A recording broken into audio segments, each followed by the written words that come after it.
Monday, everyone. Thank you for watching. It's August 28, 2023. We're going to stick with Tropical Storm Idalia, soon to be Hurricane Idalia.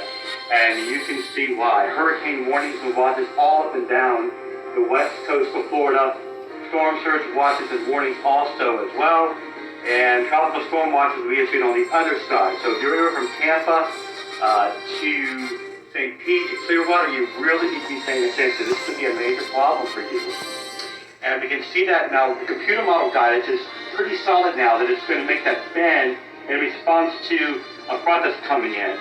And that'll make it kick it out to the northeast, but not before plowing into Florida. Don't just focus on the eye, but also you need to pay attention to where it's going to be going because it's going to be far-reaching effects for everybody, even here in the Mid-Atlantic region. So please keep that in mind and take this seriously. Now, how strong do we expect it to get? Well, right now you can see that now the intensity guidance has moved up. Most people now forecast for Category 2, a few are Category 3. That could be 100 to 115 miles per hour. It could be more, it could be less. So it's something we're going to have to really watch, but please pay attention to the big deal for Florida and for parts of the East Coast as well. And you can see the track is all, the Euro model, the GFS, and the NAM model is all moving up to the northeast across the state of Florida. So please take this seriously. I want to talk about the worst thing in any hurricane is the storm surge. And you can see the storm surge map here.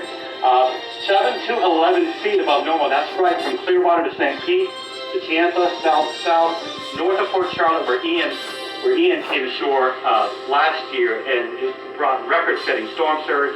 And so right now, you're really under the gun on the west coast of Florida, and up even towards Pensacola, and then it's going to come up the East Coast. It'll depend on how strong it is, what kind of impacts we have as well.